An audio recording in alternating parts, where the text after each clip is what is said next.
구약의 말씀은 이사야 42장 1절에서 4절 그리고 7절의 말씀입니다. 내가 붙드는 나의 종, 내 마음에 기뻐하는 자, 곧 내가 택한 사람을 보라. 내가 나의 영을 그에게 주었은즉 그가 이방에 정의를 베풀리라.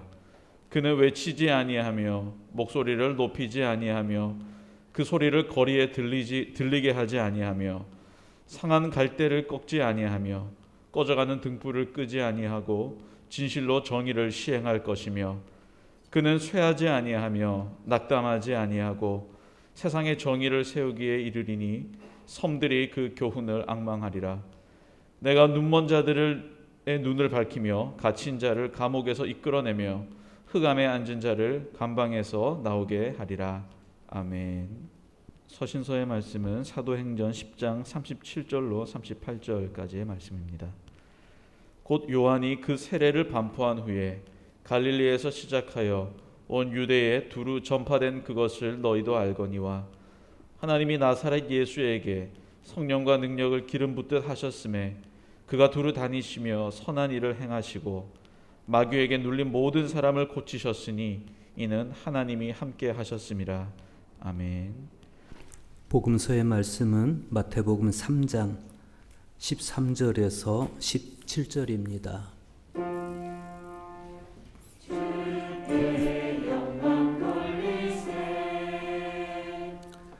이때 예수께서 갈릴리로부터 요단강에 이르러 요한에게 세례를 받으려 하시니 요한이 말려 이르되 내가 당신에게서 세례를 받아야 할 터인데 당신이 내게로 오시나이까? 예수께서 대답하여 이르시되 이제 허락하라. 우리가 이와 같이 하여 모든 의를 이루는 것이 합당하니라 하시니 이에 요한이 허락하는지라. 예수께서 세례를 받으시고 곧 물에서 올라오실새 하늘이 열리고 하나님의 성령이 비둘기같이 내려 자기 위에 임함을 보시더니 하늘로부터 소리가 있어 말씀하시되 이는 내 사랑하는 아들이요 내 기뻐하는 자라 하시니라. 아멘. 이것은 주님의 말씀입니다. 지난 1월 6일은 우리 교회력에 있어서나 또 24절기에 있어서도 다 의미가 있는 그런 날이었습니다. 교회력으로 1월 6일은 주현절입니다. 그런가 하면 24절기력으로 1월 6일은 소환이었어요. 옛부터 소환은 우리나라에서 연중 가장 추운 절기로 이해가 되었습니다. 소한 추위는 꼬다가도 한다, 이런 속담이 있습니다. 소한의 추위를 이겨냄으로써 일상의 역경도 이겨낼 수 있는 힘을 얻고자 했던 조상들의 슬기가 그런 속담들을 통해서 엿보입니다. 소한 추위는 꼬다가도 한다. 그런가 하면 대한이 소한 집에 놀러 갔다가 얼어 죽었다, 이런 속담도 있어요. 소한 추위가 그만큼 매서웠다는 것을 은유한 표현입니다. 이 소한은 양력으로 해가 바뀌고 처음 오는 절기입니다. 특별히 이 소한이 항상 주현절 당일날 올해처럼 겹치든지 아니면 하루 전, 하루 후 이렇게 소한이 오기 때문에 항상 주현절 하면 소한이 생각나고 소한이라는 절기를 생각하면 주현절과 오버랩되는, 그래서 항상 친근함을 느끼는 그런 절기입니다. 부산은 눈이 잘 안 옵니다. 그런데 이 소한에 내리는 눈은 보리농사의 풍년을 예고하는 그런 눈이라고 그럽니다. 그래서 옛 사람들은 눈은 보리 이불이다, 이런 표현을 했습니다. 제가 초등학교 다닐 때 저희 집에서 학교까지 한 40분, 저희들 걸음으로 한 40분 정도 걸어 다녔습니다. 그럼 보리밭을 지나가요. 보리밭을 지나가는데 겨울에 눈이 내리면 이 보리밭을 밟고 지나가라는 겁니다. 그 옆에 길이 있음에도 불구하고 어른들이 야 보리 밟고 지나가 이렇게 얘기를 하세요.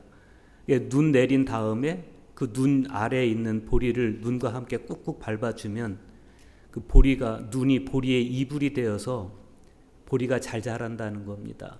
우리 선조들이 그렇게 소한에 내리는 눈을 굉장히 따뜻하게 인식했다는 것을 알 수 있죠.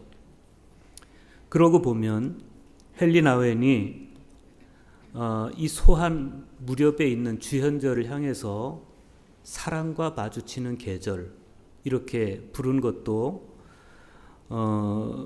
이 소한에 내리는 눈과 오버랩되면서 차디찬 이 땅에 서서히 당신의 온기를 드러내시는 그런 예수님과 마주치는 행복으로 우리에게는 받아들여집니다.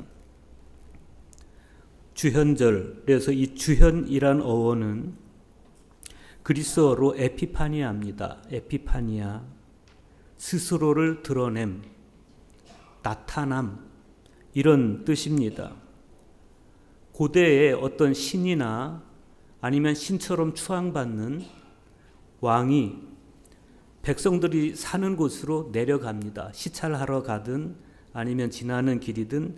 그래서 백성들이 어느 날 백성들 앞에 왕의 모습이 드러날 때, 왕의 모습이 나타날 때 그것을 에피파니아, 현시 혹은 현현, 나타남 이렇게 표현을 하는 겁니다. 그것이 이제 오늘 우리가 지키는 주현절이에요. 본래 동방교회 전통에서는 예수님 탄생일을 주현, 그분이 나타나셨다, 주현이라고 표현하면서 해마다 1월 6일이 오면 예수님께서 인간으로 탄생하신 강생의 신비를 기념했습니다. 이때 주현은, 에피파니는 나타내 보여준다 그런 뜻으로 예수님께서 온 인류에게 구세주로 나타나셨다 그것을 의미하는 거죠. 그런가 하면 성 요한 크리소스톰 시대인 AD 407년 그 경에는 안디옥과 이집트에서 이 주현절을 기념했는데 이때의 기념의 대상은 예수님의 세례였습니다. 세례. 그러니까 동방교회도 처음에는 아기 예수님의 탄생을 주현이라고 표현했다가 점점 시대가 흐르면서 예수님께서 세례 받으신 것을 기념하는 절기로 바뀐 거죠. 그리고 이제 이 주현절기가 서방교회 전통으로 전해지면서 그 의미가 조금 바뀌게 됩니다.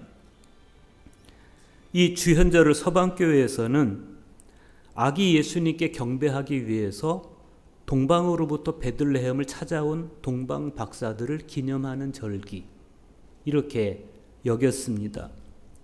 그런가 하면 이교 세상에 예수님이 드러나기 시작하신 것을 의미하기도 했고 또 예수님께서 세례 받으신 것을 기념하기도 했고 예수님께서 가나 혼인 잔치집에서 첫 번째 이적을 보이신 것도 이 주현절에 같이 기념을 했었습니다. 이렇게 동방교회와 서방교회 전통에서는 이 주현절에 대한 이해에 있어서 미세한 차이가 있었습니다. 그런데 한 가지 공통점은 분명했습니다. 이 주현절을 그리스도의 세례일, 예수님께서 세례 받으신 것을 기념하는 날로 여기신 것. 이거는 동방교회 전통도 서방교회 전통도 오늘날 우리 프로테스탄트 전통도 똑같습니다. 이 주님의 세례일은 이제 최근의 전례 개혁을 통해서 그 의미가 더 강조되고 있어요. 주님의 세례일, 예수님 세례일에는 두 가지 의미가 있습니다. 두 가지 이유가 있습니다. 첫째는 이 기념일이 지니고 있는 깊은 성서적 의미, 특히 공관복음에서 예수님께서 세례 받으신 것을 일치해서 강조하고 있다는 겁니다. 그래서 우리 교회력이 3년 주기로 지나가요. A해, B해, C해 혹은 가해, 나해, 다해 이렇게 3년 주기로 교회력이 반복되는데 이 3년 주기의 성서 일과에서 항상 예수님의 세례일은 마태, 마가, 누가의 복음의 순서로 와요. 그러니까 교회력 가해에는 마태복음, 올해가 교회력 가해거든요. 그러니까 올해는 마태복음에 있는 예수님의 세례 장면, 내년 교회력 나해에는 마가복음에 있는 예수님의 세례 장면, 그리고 다해 내후년에는 누가복음에 있는 예수님의 세례 장면을 우리가 묵상을 하게 되는 겁니다. 그러면서 각 복음서 간에 마태복음과 마가복음과 누가복음 간에 이 세 복음서에서 강조하는 게 다 달라요. 그래서 그 강조하는 것을 면밀하게 들여다보면서 예수님 세례의 의미, 그리고 이 예수님 세례와 예수님께서 받으신 세례를 오늘날 우리가 또 받는 이 의미는 무엇인지를 우리가 성경 말씀을 읽으면서 묵상을 하게 되는 겁니다. 주현절이 예수님 세례일로서 더욱 강조되기 시작한 두 번째 이유가 있습니다. 그것은 예수님께서 받으신 세례와 오늘날 우리가 받는 세례 사이에 맺혀져 있는 관계성 때문에 그렇습니다. 그러니까 예수님의 세례로부터 이어진 오늘날 우리가 받는 세례로 인해서 어두운 우리의 존재성이 하나님의 자녀로서 밝아질 수 있는 힘을 얻은 거예요. 제2차 바티칸 공의회 문헌 중에서 거룩한 전례에 관한 헌장을 보면 세례의 의미를 이렇게 규정합니다. 세례의 가장 깊은 의미는 그리스도의 몸인 교회 공동체의 접목됨으로써 성부와 성자와 성령 하나님의 생명 안에 받아들여지는 것이다.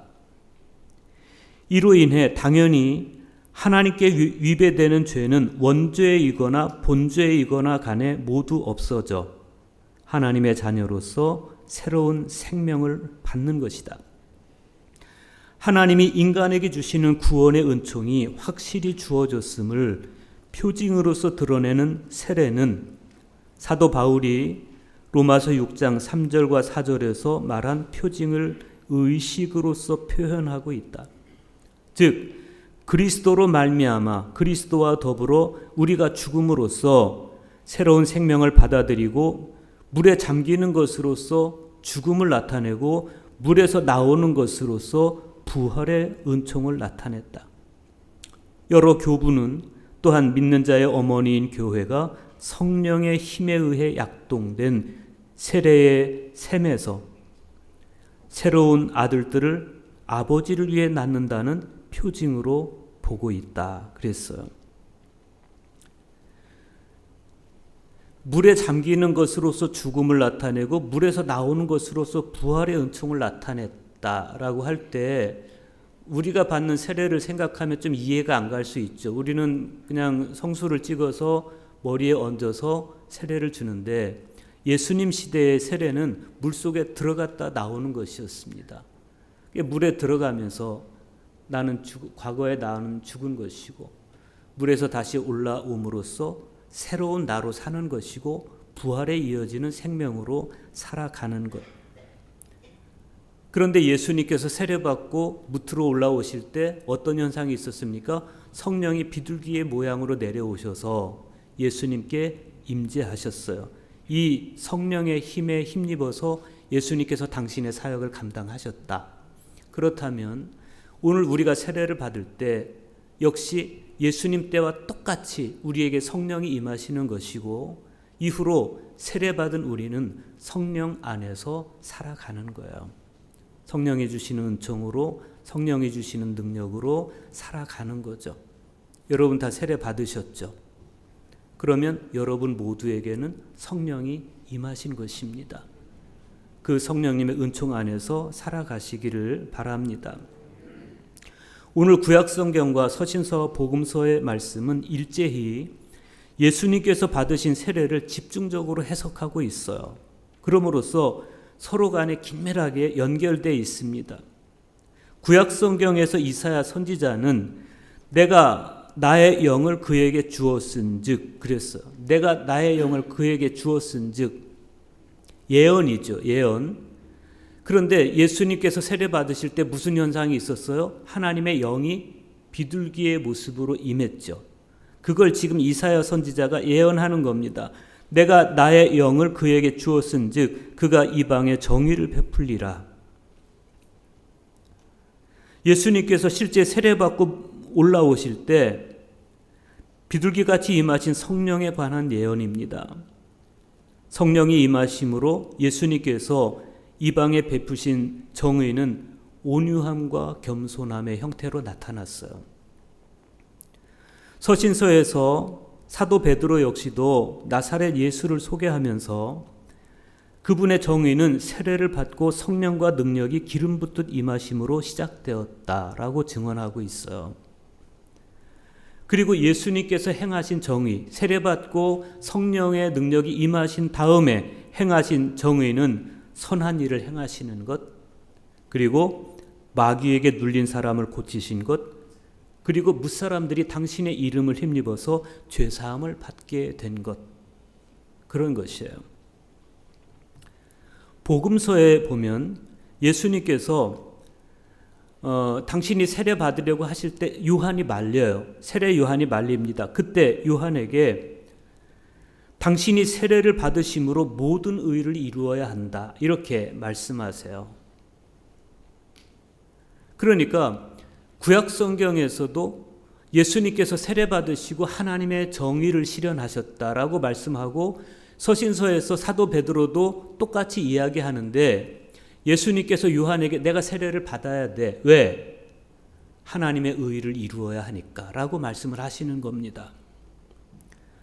예수님께서 세례를 받고 이루시려는 이 의는 구약성경에서 이사야 선지자가 예언한 대로 당신의 온유함과 겸손함으로 눈먼 자들의 눈을 밝혀주고 갇힌 자들을 감옥에서 끌어내주고 흑암에 앉은 자를 거기에서 나오게 하는 것. 그리고 서신서에서 베드로가 증언한 대로 선한 일과 마귀에게 눌린 사람을 고쳐주는 것, 그리고 무사람들이 당신 이름을 힘입어서 죄사함 받게 하는 것.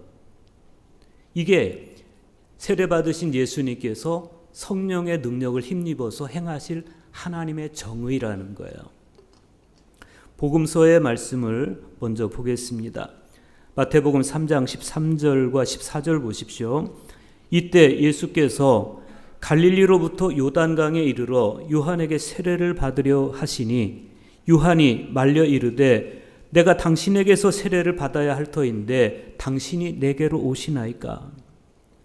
마태가 전하고 있는 이 오늘 복음서의 말씀은 다른 두 공관복음 마가복음이나 누가복음과 비교해서 볼 때 몇 가지 특성이 있습니다.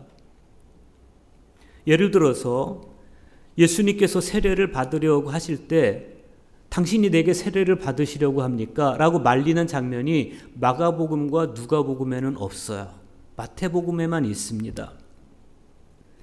또 마태가 예수님을 하나님의 아들로 증언하는 데 있어서 이는 내 사랑하는 아들이요. 그러면서 예수님을 3인칭으로 칭합니다. 그런데 마가복음과 누가복음에 보면 너는 내 사랑하는 아들이라 이렇게 2인칭으로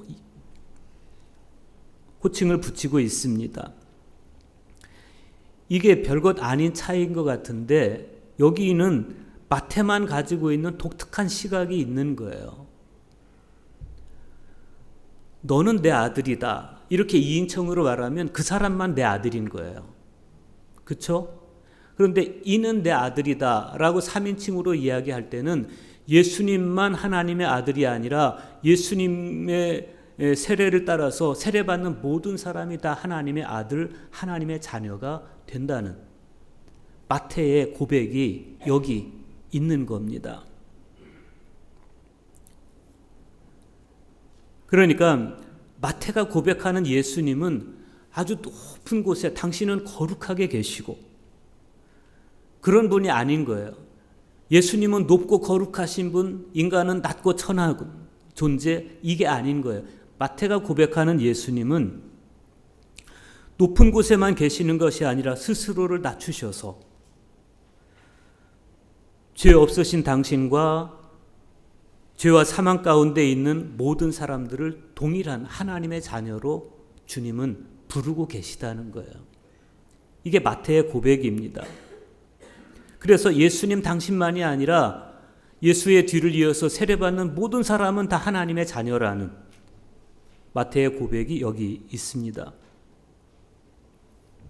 그래서 마태는 바로 이어서 예수님께서 당신이 세례받으신 것을 만류하는 요한에게 이렇게 말씀하셨다고 소개하고 있어요.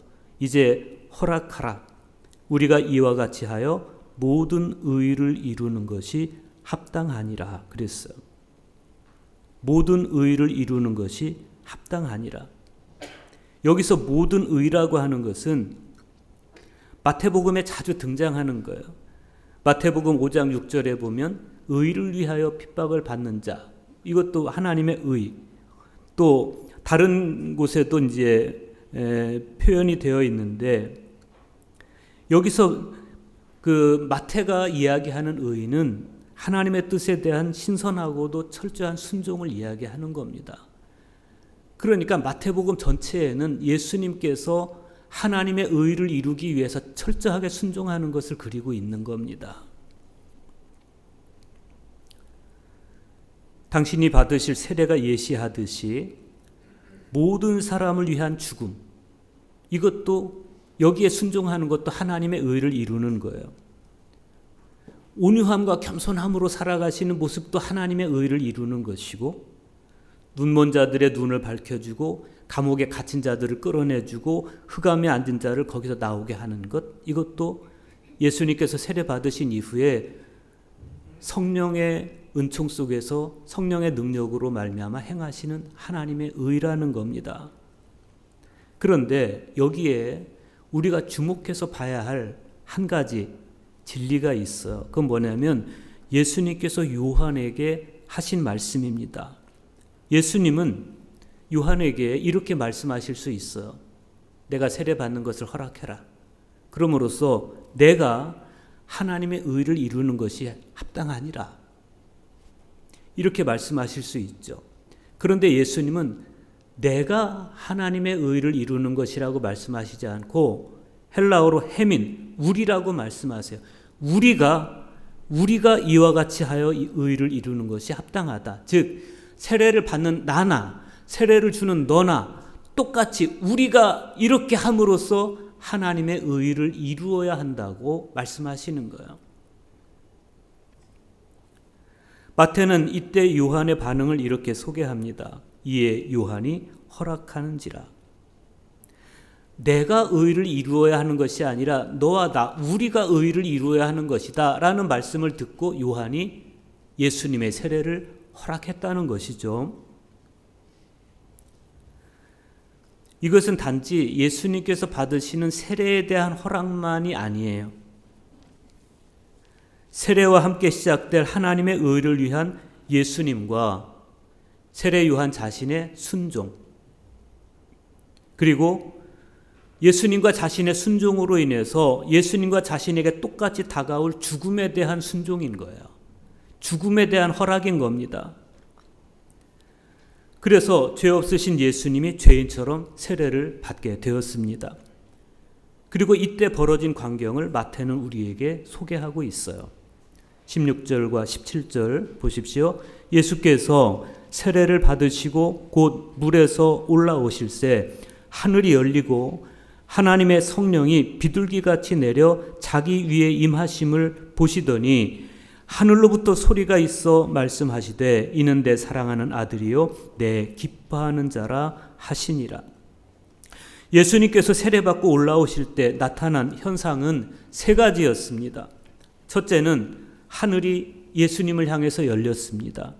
둘째는 성령이 비둘기의 모습으로 임하셨습니다. 셋째는 하늘에서 하나님의 음성, 즉 소리가 들려왔습니다. 이것은 예수님의 세례가 단순히 종교의식이 아니라 그보다 훨씬 본질적인 사건임을 우리에게 보여주는 겁니다. 오래전부터 전례적 교회들이 주현절마다 불러온 감사송이 있어요. 그 감사송에 보면 예수님께서 받으신 세례를 이렇게 찬미합니다.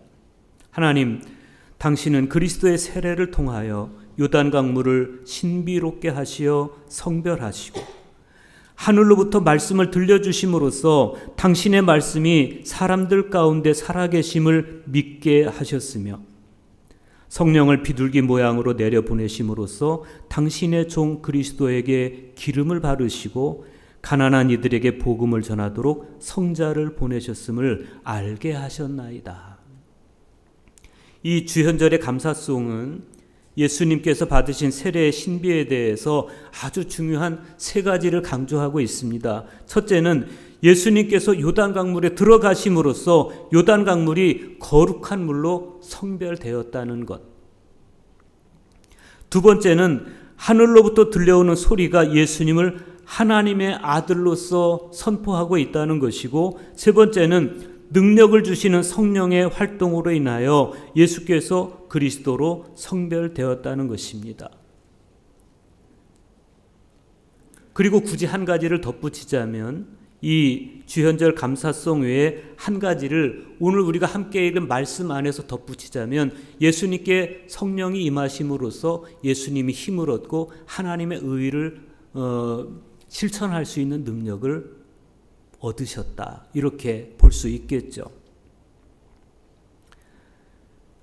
여기서 우리는 가장 심층적인 신앙의 신비를 볼 수가 있습니다. 이후로 예수님께서 제자들과 우리, 즉 공동체를 이루어서 하나님의 의를 성취해 가실 모습을 일찍이 구약 성경에서 이사야 선지자는 고난받는 종의 노래를 통해서 예언한 바 있습니다. 이사야 42장 1절에서 4절 보십시오. 내가 붙드는 나의 종, 내 마음에 기뻐하는 자, 곧 내가 택한 사람을 보라. 내가 나의 영을 그에게 주었은즉 그가 이방의 정의를 베풀리라. 그는 외치지 아니하며 목소리를 높이지 아니하며 그 소리를 거리에 들리게 하지 아니하며 상한 갈대를 꺾지 아니하며 꺼져가는 등불을 끄지 아니하고 진실로 정의를 시행할 것이며 그는 쇠하지 아니하고 낙담하지 아니하고 세상에 정의를 세우기에 이르리니 섬들이 그 교훈을 앙망하리라. 자, 여기서 이사야 선지자가 소개하는 고난받는 종의 성품이 어떻습니까? 그분에게 하나님의 영이 임하셨어요. 내가 붙드는 나의 종, 내 마음에 기뻐하는 자, 곧 내가 택한 사람을 보라. 내가 나의 영을 그에게 주었은즉 그랬어요. 우리가 복음서에서 보았듯이 성령이 비둘기의 모습으로 예수님 위에 임하셨어요. 그리고 나서 예수님께서 어떤 모습으로 사람들에게 나타나실 것인지를 지금 이사야 선지자는 고난받는 종의 모습으로 예언하고 있는 겁니다. 그분은 무례하게 아무 곳에서나 목소리를 높이시지 않습니다. 그분은 이미 부러진 갈대라고 해서 무자비하게 꺾어버리지 않는 온유한 성품을 지니셨고 이미 꺼져가고 있는 쇠한 등불조차도 섣불리 꺼버리지 않으시는 아주 사려 깊은 분이십니다. 그분의 정의는 항상 진실에 기초하고 있고 당신의 정의가 마음처럼 쉽게 실현되지 않는다고 해서 금방 쇠하거나 낙담하지 않는 강직한 성품도 가지고 계시다는 겁니다. 우리가 이런 예수님을 생각한다면 오늘날 우리의 성품도 예수님의 성품을 닮아야 되겠죠. 혹여 우리 마음에 교만함이 따리를 틀고 있다가 기회만 닿으면 뱀처럼 고개를 쳐들려고 한다면 우리는 온유하고 사려 깊으신 그러면서도 마음이 강직하신 예수님을 떠올려야 됩니다. 그리고 우리 자세를 바로 잡아야 됩니다. 세례 받으시고 성령이 내려앉으신 예수님의 모습은 이렇게 아름다웠습니다. 오늘 서신서에서 사도 베드로는 세례 받으신 후에 예수님의 모습을 보다 구체적으로 소개해 줍니다. 사도행전 7장 37절과 38절 보십시오. 곧 요한이 그 세례를 반포한 후에 갈릴리에서 시작하여 온 유대에 두루 전파된 그것을 너희도 알거니와 하나님이 나사렛 예수에게 성령과 능력을 기름 붓듯 하셨음에, 이사야 선지자와 똑같은 논법으로 이야기하고 있어요. 그죠? 성령과 능력을 기름 붓듯 하셨음에 어떤 일이 일어납니까? 그가 두루 다니시며 선한 일을 행하시고 마귀에게 눌린 모든 사람을 고치셨으니 이는 하나님이 함께 하셨습니다. 고넬료의 집에서 한 이야기예요. 예수님께서 갈릴리에서부터 시작해서 온 유대에 당신의 말씀을 전하셨는데, 예수님께서 전하신 말씀이 힘을 얻고 마귀에게 눌린 사람이 고침을 받은 것은 스스로 요한을 찾아가셔서 세례받으신 겸손함, 그리고 그때 성령이 예수님에게 임하시고 그 이후로부터 예수님께서 하나님의 뜻에 대해서 완벽하게 순명하시는 것이 있었기 때문에 가능했다는 겁니다. 중요한 고비 때마다 의도적으로 낮은 곳을 찾아가시는 예수님, 태어나실 때도 냄새나는 마구간에서 태어나셨고 압제자의 칼날을 피해서 애굽에까지 또 피난도 가셨고 천대받는 나사렛 땅에서 어린 시절을 보내셨고 죄인들 틈에 말없이 끼어서 세례를 받으신 예수님께 하나님께서 성령과 능력을 기름 붓듯 부어주셨을 때, 그때부터 예수님은 두루 다니시면서 선한 일, 즉 구약성경에서 이사야 선지자가 예언한 하나님의 정의, 오늘 서신서에서 사도 베드로가 말씀하는 선한 일을 행하시고 마귀에게 눌림받은 모든 사람을 고쳐주시기 시작하셨다. 베드로의 이 확신에 찬 이야기는 오늘 세례받은 신앙인으로서 우리의 모습을 성찰하게 해줍니다. 스스로를 높게 여겨서 교만을 떠는 자에게는 결코 하늘 문이 열리지도 않을 뿐 아니라 성령이 그에게 임하시지도 않을 거예요. 하나님께서 붙드시는 종, 하나님께서 마음에 기뻐하는 사람은 어떤 사람입니까? 함부로 소리를 지르거나 무례하게 목소리를 높이지 않는 사람입니다. 상한 갈대처럼 상처 입은 사람을 보면 돌봐줍니다. 꺼져가는 심지처럼 나약한 사람을 보면 곁에 서서 북돋아 줍니다. 하나님께서 그런 성도에게 이렇게 말씀하세요. 내가 나의 영을 그에게 주었은즉 그가 이방에 정의를 베풀리라. 오늘 주연 후 첫 번째 주일의 성서 일과는 바로 그 모본으로서 예수님을 우리에게 보여줍니다.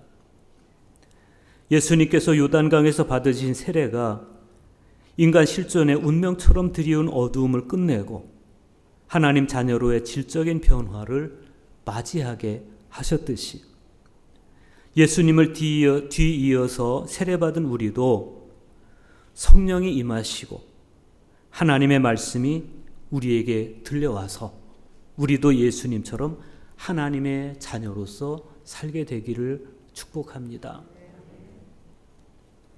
요한 웨슬리에 의하면 세례란 그리스도의 표를 지니는 거예요. 창세기로부터 요한계시록까지 모든 시대와 모든 장소에서 하나님은 당신의 백성을 표시하셨어요. 옛 언약 아래서는 할례를 통해서 당신의 백성을 표시하셨습니다. 아브라함에게 할례를 받게 하심으로써 아브라함을 당신의 백성으로 표시하시고 아브라함의 후손들에게도 할례를 받게 하셔서 그들을 당신의 백성으로 표시하셔요. 그리고 이제 신약 시대로 넘어와서 예수님께, 그리고 예수님 이후로 세례받는 우리에게 역시 하나님은 그리스도의 표를 지니게 하셔서 우리를 당신의 자녀로 인정하시는 거예요. 이는 내 사랑하는 아들이라 했을 때 하나님은 그 사랑하는 아들들에게, 자녀들에게 표시를 주셔서 성별하셨다는 거예요. 이 표는 예수님과 내가 타자가 아닌 우리로서 살아야 함을 확인시켜주는 표이기도 한 겁니다. 예수님께서 받으신 세례를 영광스럽게 물려받은 우리 모두에게도 하늘이 열리고 성령이 비둘기같이 내려서 어느덧 우리 인품이 예수님을 꼭 빼어 담고 예수님과 함께 하나님의 의에 순명함으로써 우리 세상에 드리운 어두움이 걷히고 생명이 봄처럼 피어나기를 바랍니다. 소한에 내리는 눈이 보리의 이불이 되어주듯이 주현절에 임하시는 성령께서 연약한 우리를 덮어주십니다. 그 은총 안에서 우리가 믿음의 싹을 틔우고 튼실한 열매를 맺어서 매일매일 이는 내 사랑하는 아들이요 내 기뻐하는 자라 하시는 하나님의 사랑의 음성이 여러분의 머리 위로, 여러분 존재 위로 들려오게 되기를 간절하게 축복합니다.